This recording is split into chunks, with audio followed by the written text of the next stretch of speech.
what do we have this year that actually might be something we can exploit that the books will not necessarily capture? There has been a fundamental shift in the NFL towards going for it on fourth down. So you got to look at these fourth down conversions, and historically it's hard to have a successful fourth down conversion, but things have changed. I'm anticipating there'll be a prop, and this spills over into numerous other props pricings as well. This is a much different, fundamentally a much different sport and philosophies when it comes to going forward or not on fourth downs. Just under 2 weeks before Super Bowl 59, the only back-to-back winner of the Hilton Super Contest. By the way, first of all, hello. I always introduce you as the only back-to-back winner. You're the only two-time winner, I should say. Yes. The only two-time winner. Just happened to be back-to-back. Second in the Westgate season win contest. Kelly keeps asking me how I did. Oh, you finished second. What did you end up? We met the winners. The winners came by. Really? Yes. What did you finish? 24-8, which has always, and I had the Chiefs to win 13 games. So I had the tiebreaker in my back pocket, and I'm like, no one's ever gone 25-7 in this contest. I'm good. Why doesn't the Westgate promote that more? That's a great contest. The 32 season win totals, and then what's the prize? 25K? Yeah, it was like 25. 25K. Yeah, yes. You're like, 25K. They do a good job. They have like an NBA season win contest. Yeah. They have an MLB season win contest. The Westgate has fantastic contests, but like the original Star Trek series, the TV series, they're like it's like the Federation's taken over. The circus taken over. Yeah. You're lucky to get a piece of the action with the circus, the episode's piece of the action. That's why I refer to them as the granddaddy of them all, because that gives them their niche still and gives them props. And I'd rather win millions once. No, I understand. Or Survivor. I understand. By the way, we're going to get to football here. I wasn't going to start with this, but you're kind enough to join me for the Vegas Lifestyle podcast this week, the 14th annual Beating the Book Vegas Lifestyle podcast. It is the only non-sports specific podcast that we do on the Beating the Book feed. And Mark, you're doing it with Mark Meltzer like Seltzer. We'll see if Crack wants to come on too. But he just sent me something just sort of to whet my appetite for this year's show. Reserved seating for Caesars Palace Sportsbook for the first day of March Madness. So the first Thursday of March Madness. Sounds like $125. Oh, does it? Uh-oh. You are low, sir. All right, the full day, there's a full day, there's an early session, and there's a late session. What did you just guess? 125. That's just to get a seat, right? That's not food. That's adorable. A full day starts at $850. What? Early session, I don't know why I went early. I don't know what happened to my voice there. Early session starts at $550.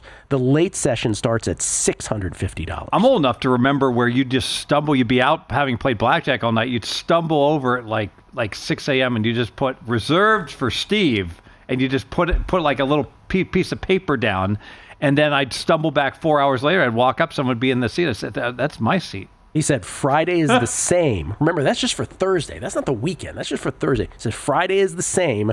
The weekend is a little cheaper. There's fewer games. You don't. Iconic Caesars Palace has a great sports book. We've hung out there numerous times. You know what? Hang out during the NBA playoffs there. Don't pay $825. Come on. Oh, man. And I remember the days. Oh, the days of yore when you could just show up, right? Like you're saying. Oh, boy. But we used to say that for pool parties, too, right? Like when we were kids. Well, to give Westgate their credit, I think they've got a big, I don't know if they charge for it, but they've got they open up one of their showrooms, right? So that would be a better option. And South Point does a great job, and I'm sure, that would be a good option for you. I don't mean to be flippant about this, but what I just read, that is shocking. Like that is, again, for a town that, we think of these day parties, these pool parties. We used to go down to the pool early Saturday morning. If I was the first one to find a lounge chair, this is a Hard Rock rehab. If I was the first one to find a chair, I'd throw a towel on it. That's my chair for the rest of the day. Boy, I just beat you to the chair. I sure hope there's never like a devastating hurricane that comes inland to Vegas. And can you imagine the gouging of the water and everything else, the plywood, how much they're going to charge you for it? Anyway, let's get back to yesterday. I was making fun of you the whole second half of this game yesterday because you were calling it one of the greatest games of all time. I'm like, okay, it was. Easy. I said it had the potential to be. It did have the potential. The Cook run on the when he's blasted by the second dude and freeze it. There's no way he's scoring. That's amazing. That was he an amazing defied that. play. You see his hand and his elbows going down, and just like it's bionic, and the arm goes back. It goes down, and then the arm goes back up, and he never touches his forearm. Well, because he got a grazing hit from Justin Reed, which didn't knock him off, but that was one hit. And then he got a solid hit in the back. I want to say it was Bolton. What did I say earlier? And we've all seen these hits numerous times, and the dude does not score. The physics says your body can't go forward when you take that second hit. Yeah. So that was an iconic play. And how about Kansas City?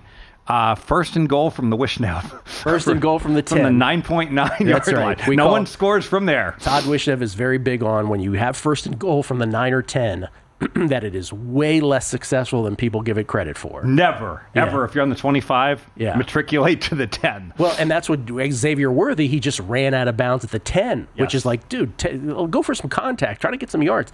And the play call cannot be overemphasized how great it was. Brilliant. And how Mahomes, brilliant. You're running this. Nobody saw that coming. How brilliant is Andy Reid? I mean, he gets his credit now because of all the wins, and obviously Mahomes is God. But, like, there's an example. That play call is so strong. And here's a team. They just take guys off the scrap heap. Kareem Hunt, he's like running back number 2 with Cleveland, you know. It's like, and boom, dude's like on the bad part of his career. Juju Smith-Schuster, the guy looks like a fullback now, still successful. But this is the thing that also doesn't, I mean, so someone brought it up on Twitter. Forgive me if it was Bruce Dobigan or somebody else. I apologize. Continuity in the NFL, right? I've talked about it over the years on this show. You cannot emphasize continuity enough. There is something about the nature of this sport particularly, right? In basketball, if you have Michael Jordan, you're going to be good, right? Baseball is an individual sport disguised as a team sport. Yes. But in the NFL, like, this is a marriage of 11 guys on both sides of the ball. To have the same coordinators and the same coaches year after year after year, that is a huge, right? Because I will say about Peyton Manning, my whole thing was, if Peyton Manning was drafted by Washington, he may never have become Peyton Manning because he would have had a different coordinator every year. I get it, he still had the Manning pedigree, but I just don't think he would have been. The other thing about it is when you have Patrick Mahomes, though, right, all of that other stuff that you just mentioned follows. So as long as you have this generational player, forget generational, all-timer, right? You can take guys off the scrap heap and make it work. I said this about Washington now. Washington, what a ride it was. What a future. They took guys off the scrap heap. With Austin Eckler and all these guys. With $90 million in cap space, when you have a Jaden Daniels now, free agents want to come to play for you. Before you had that, nobody wanted to come to D.C. to play for Daniel Snyder and that group. Now it's like T. Higgins is like, I'm hoping, right? T. Higgins could be like, I totally know where I'm going to play. But so what I'm saying with all of that is when you are lucky enough to have a Mahomes or a Jaden Daniels, what does it say? The rich beget rich things, right? So it's a snowball. It's a wonderful thing. Pursuant to that, and I was wrong about this, I made the case that Detroit, Cleveland, and Buffalo would never win a Super Bowl ever going forward. And here's why. All right. Why, if you're a free agent, do you want to live in those cities? All right. If you can get comparable money somewhere else, I mean, people say, well, Minnesota. I'm like, well, you know what? If I'm a big O-lineman, I can hunt and I can fish. I mean, it's attractive to me. I don't understand how Cleveland is going to be an attractive landing spot for any free agent. Gilly, how much would I have to pay you to do your show from Cleveland? You know what? There's a price. There's a number, but it's a much higher number. I love all of our listeners from Cleveland, so I'm not going to answer that question. How about that? I'm from Ohio, so. Yes, you are from Ohio. But no, there's a point to what we're saying. Southern Ohio, where we hate Cleveland. Sam White, we're not Cleveland. We don't live in Cleveland. You live in Cincinnati. No, so I think there's a lot to that we don't often talk about. By the way, as I'm talking about that, I'm thinking about the Chiefs and the Bills yesterday. Of course, the Chiefs only end up with Patrick Mahomes because the Bills traded that pick. So there's that, right? I want to get to the prop stuff here after the break. But I said earlier, your first reaction was you're taking the Eagles. Yes, Why? Because the analytics are like yards per play, old school analytics. Just the stats say the Eagles are the better team. And the Eagles are awesome. The Eagles were bad in September when their wide receivers were hurt. Since then, they lost one game. because they dropped the pass against your Washington team. Devontae Smith dropped the pass. So they had 2 bad games. They won by 5 and 6 against Jacksonville and somebody else in Carolina. All right, they had 2 Kansas City type games, and they murdered everybody else. They won in Baltimore. They crushed the Bengals. They're like, well, the Bengals aren't any good. The Bengals would have been 10-7 if they would have beaten the Eagles, and they beat them by 17. They beat the Cowboys by like 28 twice. They beat the Giants by 28. This team is a juggernaut when they're healthy. Now, is Hurts healthy? A.J. Brown's healthy now. A.J. Brown was not healthy the 2 weeks before. I only ask this because it's Patrick Mahomes. But because it's Patrick Mahomes, how dumb would you feel if Kansas City beats them? Very. How about the Super Bowl prop that actually has newfound value? We'll get into that next on A Numbers Game at VSiN, the Sports Betting Network. So I want to get to something here that is very actionable. So for those who are new to betting or newish, this is a big time of year, the Super Bowl, obviously not just for football purposes, but for betting purposes, because sports books have hundreds of props that typically don't exist in a normal weekend game or a normal Sunday game on the NFL schedule on a given week. And it started with the William Refrigerator Perry touchdown in Super Bowl 20. Back when the 85 Bears had used Refrigerator Perry for offensive plays during the season. Mike Ditka had inserted him on some goal line plays. And so Jimmy Vaccaro had this prop. Will William the Refrigerator Perry score in Super Bowl 20? Will he score a touchdown? And the prop, I think it started at 40-1 and got bet all the way down to plus minimal number, I believe. Yeah, like down to 5-1. Yeah. Mm-hmm. And of course, William the Refrigerator Perry did score in Super Bowl 20 against the Patriots in the Bears blowout. By the way, Mike Ditka said afterwards, he obviously had nothing to do with the bet, but he said afterwards it was one of the biggest regrets, if not the biggest regret of his coaching life, because what it did in effect was denied Sweetness Walter Payton a touchdown in that game, which he regretted. But nonetheless, for those who bet it, that's when the Super Bowl prop frenzy, if you will, began. We're at Super Bowl 59, so that's damn near 40 years ago at this point, and it's grown into this amazing thing.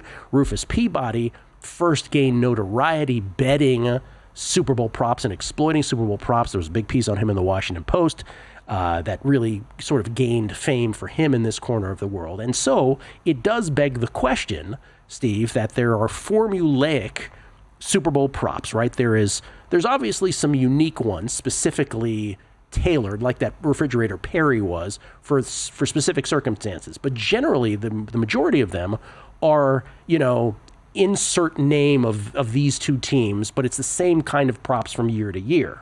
Yeah, the total in the game's 49, so I'll make the first quarter 9.75, the second quarter 14, the third quarter 10, the fourth quarter, 13.5. Boom, it's all by the book. So it begs the question then, what do we have this year that actually might be something we can exploit that the books will not necessarily capture? There has been a fundamental shift in the NFL towards going for it on fourth down. And even the announcers, the square ball, old school announcers have come around to, hey, maybe we could go for this 4th down and 5 instead of punting the ball and losing. That's a decision I might even make. I think I'd go for this, Jim. Yeah. As opposed to just knocking over your king and resigning in a chess game. I don't want to play anymore. Mike Tomlin style. But as long as the Steelers aren't in the Super Bowl, so you got to look at these 4th down conversions. And historically, it's hard to have a successful 4th down conversion. But things have changed. Now, with more and more teams going this past weekend, there were 10. Count them, 10 successful 4th down conversions. 4 for the losing team, 1 for the winning team. And so, if you think about it, what's the over-under going to be? I'm anticipating there'll be a prop. You have to pay vig on it. Will Kansas City have 1 successful 4th down conversion? Philly will probably be 1.5 because they famously go for it. But even so, I can only look towards playing the overs on the 4th down conversions, and this spills over into numerous other props pricings as well. I think that's even the more interesting part, because I think people are nodding their heads at what you're talking about. That's a great point, because obviously 40 years ago, our heads would have exploded if we had this 4th down conversation. But even 2 years ago, right? This is fundamentally a much different sport and philosophies when it comes to going forward or not on 4th downs. What it spills into is equally interesting, as you say. Yeah, so if there's more fourth down conversions and fourth down plays, what are there less of? Well, now I'm got to be very hesitant about third down conversions because teams have figured it out, like the Eagles. Hey, if I need 5 yards on 3rd and 5, I don't need 5 yards. I need 4 yards. So I can run a play that will almost get me the first down, but that won't show up as a successful third down conversion. And I tell you what, if you're a fan of punts and field goals, right? I still don't know the name of the Washington. Oh no, the Washington punter because he's a passer also. Tress Way. Yeah, Tress Way is a former child punt, pass, and kick champion, no doubt, who threw a pass that was nicer than anyone that I saw Caleb throw all year long on that fake punt. See, I didn't do that, Caleb fans. That was him. But certainly I'd be very hesitant in terms of number of field goals, number of punts. I'd be looking under. By the way, be careful though with the field goals because we've been having bad weather games. All right, so the longest field goal. Now we got perfect conditions in the dome, so I'd be a little careful about playing longest field goal and playing under the 48.5. Longest field goal is different. That's right. Yeah. So maybe the number of field goals attempted is lower based on how the game is played, but longest field goal doesn't necessarily change. May even get longer in that same theory. Yes, although they oftentimes they put up field goals 3.5, and they put up longest field goal or total field goals attempted 4.5. Boy, I really like the under 4.5 better. I mean, because the narrative's going to be, the Philly kicker can't kick a lick, and it's still hard to miss a field goal, even if you're a bad kicker, I also think that third down point you made, just in case anybody missed it, and I'm sure most of our audience got it, but I think that's a great point, which is, and especially with a team like Philadelphia, but also with Patrick Mahomes in Kansas City, but especially with Philadelphia, your play calling on third down, like that's the biggest thing in Kellen Moore's sort of trajectory here as the Eagles offensive coordinator. He gets it. He's like, no, this is who we are and this is how we play football. A 3rd and 5, which in past years, maybe not for the Eagles last year, but in years 2, 3 gone by, would have been, well, it's third down conversion. They're obviously going to punt if they don't gain a yard here. No, you will play call it with the 4th down in mind. Exactly. Not just end of game situations. And this always. And this could spill over even into more plays that are runs. You can bet, how many rush plays and how many pass plays there will be. And so obviously you're going to matriculate towards more rush plays. Look at that goal line stance where how many runs were the Eagles going to run before Washington finally said, I just give them a team touchdown, after 4 penalties or whatever. Does this so I think all this is very interesting. 4th downs, 3rd downs, field goals, punts. Does it in any way change? I'm just riffing now. I'm just thinking.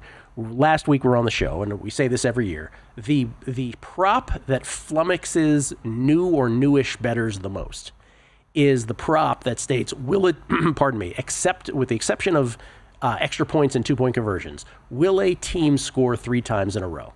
And the yes is priced at like minus 170-ish.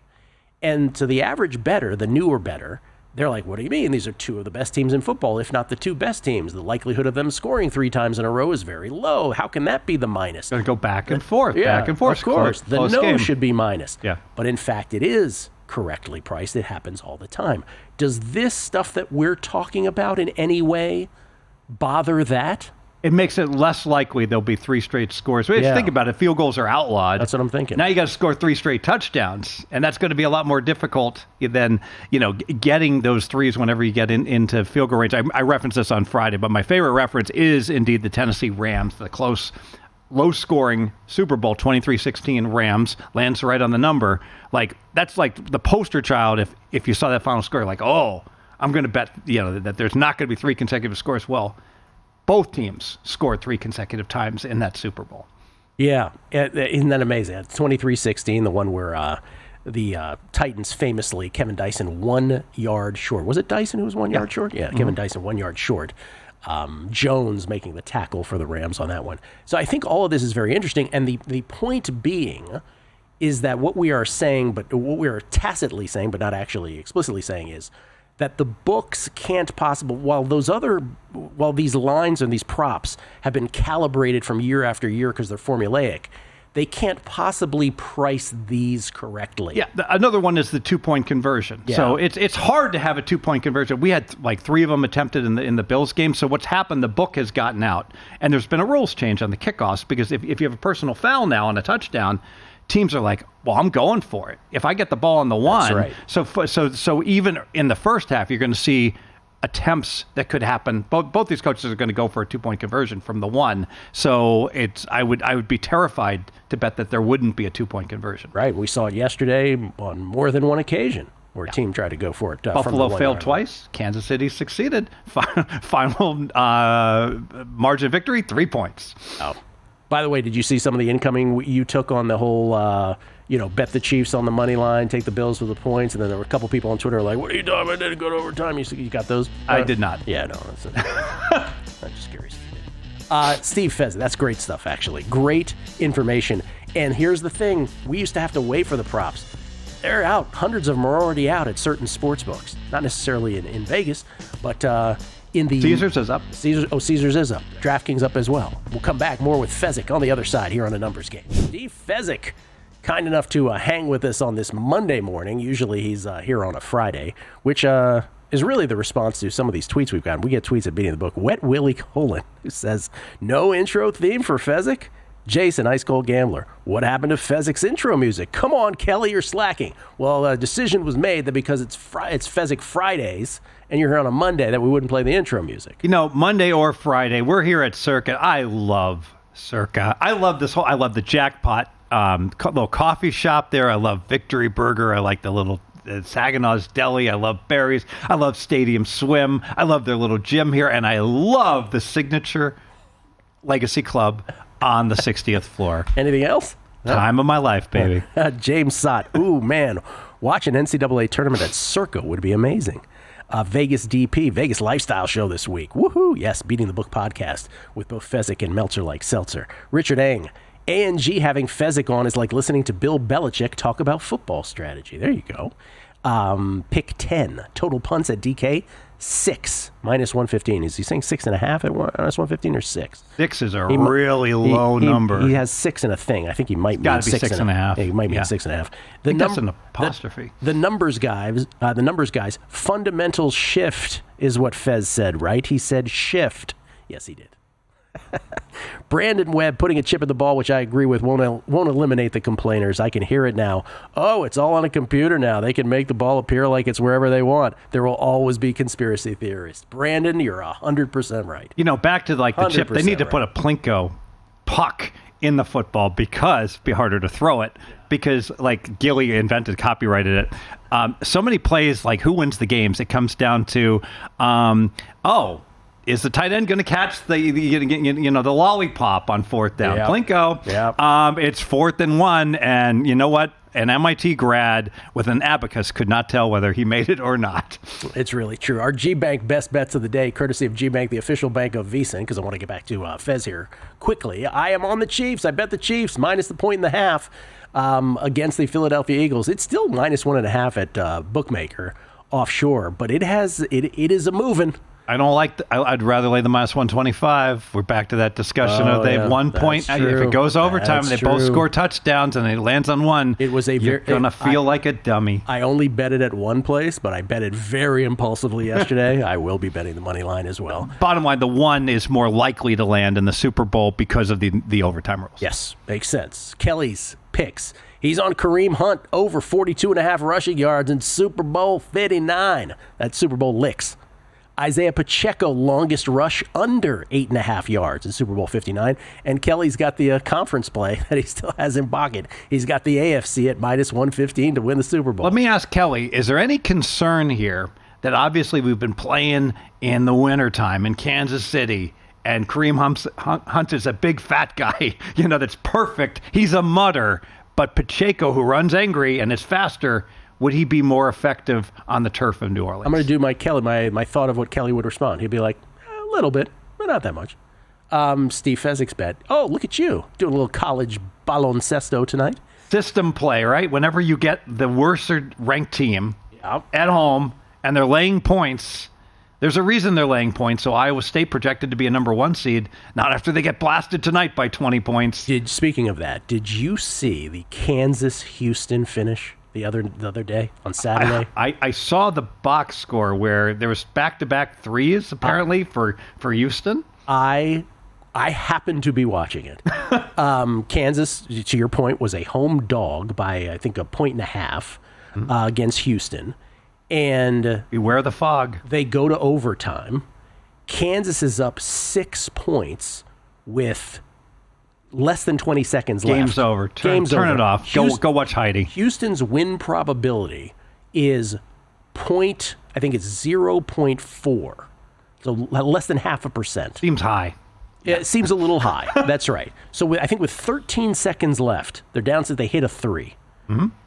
And you know what happens next? No problem. Just right? No problem. Just inbound the ball, make a couple free throws. Steal the ball. They hit another 3, and we go to double overtime, and they win. Goodness. Unbelievable finish.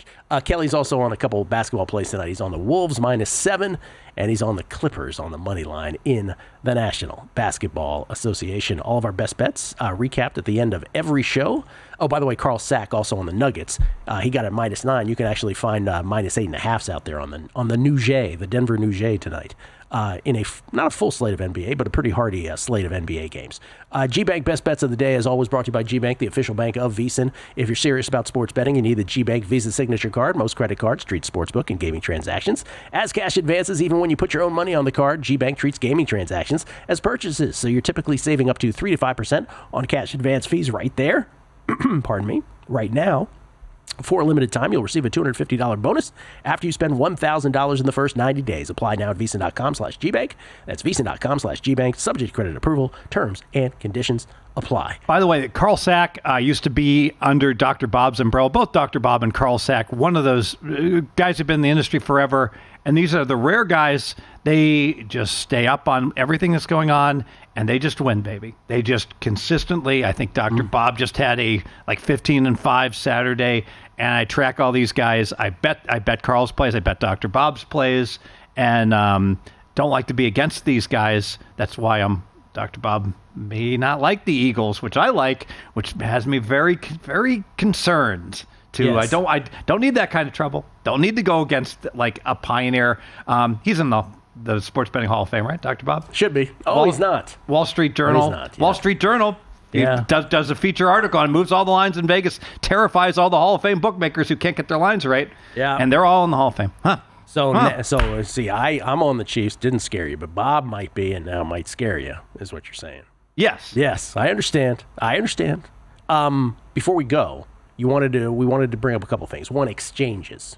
Oh, yeah, betting exchanges. So there's Sport Trade, Profit. There's other ones out there. Famously, Matchbook was one of the first ones. This is the time of year. It's like we're talking about Kansas City. We're talking about Philadelphia. Don't be a square and lay -110. Sorry, Gilly. Because on a betting exchange, look at this Kansas City-Buffalo game. So KC closed on these exchanges -1, lay 101. Or you could bet Buffalo +1, -101. So if you want to pay $10 for gas when you can pay $1 for gas, go right ahead. But I'd rather pay $1. And so these betting exchanges, they're not going to do you any good when you're betting a Toledo Eastern Michigan college basketball game. There's no liquidity, all right? You're much better betting it here at Circa. But on a standalone game or even an Aussie Open final, things like that, my goodness, the bid-ask differential, pennies, just pennies. I've seen as low as 1/10 of a cent in each direction. I don't know why you're apologizing to me, Steve Fezzik, but I'm all about the exchanges. And the thing about the exchanges, and whether it's Sport Trade that we've had on or Profit X guys that we've had on, it's just a matter of once the leap is made, right? Once the behavior is changed, I think you're probably hooked forever. But that's the key, right? To get to someone to make that leap, which is it's not a big barrier. But you know that for all of us are kind of like this. Hey, really important. When you start using an exchange, it's like baby steps, all right? Yeah. Your first month on the exchange, don't put up offers. It's fraught with danger. I won't even go into why, okay? Just accept offers for the first couple weeks when you go to exchange, all right? One of the dangers of putting up an offer is you could type in the odds wrong. And obviously, if you put up a very attractive price with a typo, someone's going to snap it up immediately. But the second problem is you put up an offer and then boom, especially in the NBA, all right? Mm-hmm. And then all of a sudden, ball gets scratched, and he's not playing, and the line goes from 5 to 1, So, and then every one of those offers gets accepted. So, being the market maker, putting up the offer, be much more cautious. When you said ball, you meant it. The player ball. LaMelo ball. Yes. Yeah. Okay. I was just of all the players you chose to pick. Potty mouth. Forget Felica, get Bob. Let's put a lineup on who curses the most. Oh, on ENG. Once again, we have flirted with disaster here.